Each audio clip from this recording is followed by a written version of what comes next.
bishaaro bishaaro bishaaro waxaan u bishaaraynayaa dhammaan bulshooyinka ku nool degmada Garbaharey iyo nawaaxigeeda in degmada laga hirgeliyay maktabad diini ah oo aad iyo aad loo qalabeeyay.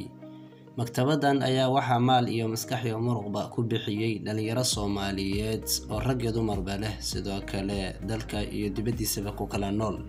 muddo dheer kadib dhalinyaradan waxaa u suurta gashay hirgelinta maktabkan.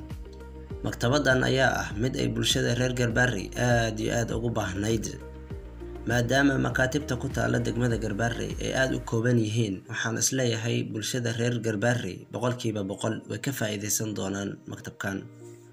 sidaan ognahayba bulshadu waxa ay ku horumartaa waa aqoonta. haddaysan aqoon jirin horumar ma jiro. dhalinyartan istaagtay oo maalkoodii iyo muruqoodiiba ku bixinaysa sidii dalkooda iyo dadkoodii ay horumar u samayn lahaayeen oo aqoonta yeesan u yeelan lahaayeen, abaalkooda maba gudi karayne Rabbow jannadaadii ku abaalmari. shaki kama taagna maktabku inuu yahay maktab caam ah oo bulshada rag iyo dumarba ay ka faa'iideysan karayaan, balse dadka marka ay maqlaan maktab baa la furay soo buux dhaafin doona waa dadka ku hawlan baridda ama barashada diinteena suuban. maktabkan wuxuu aad iyo aad u anfacayaa dadka cilmiga baranaya ee daalibul cilmiga ah. sidoo kale wuxuu aad u anfacayaa dadka mudarrisiinta ee kutubta sii nashrinayso. sidoo kale wuxuu anfacayaa dadka mubaaxisiinta ee ku hawlan qawaacidda iyo su'aalaha adag baaritaankooda. oo waxaa maktabka ka dhaxaysa kutubo aad u badan oo yaryar iyo waaweyn bale. kutubtii waaweyneed ee maraajicda ahayd su'aalahaas yar adag oo dhan aad wala soo laaban lahaydeen waad ka dhaxaysaan. maktabadu waxay leedahay qayb lagu dayactiro kitaabka Qur'aanka Kariimka kadib markii horey loo soo isticmaalay.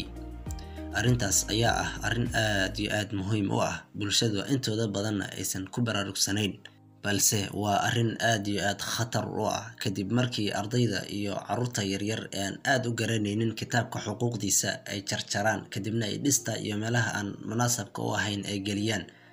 markaas kadib haddaan anagu ku fiirsano dembi weyn ayaa naga soo gaaraya iyo ciqaab kulul.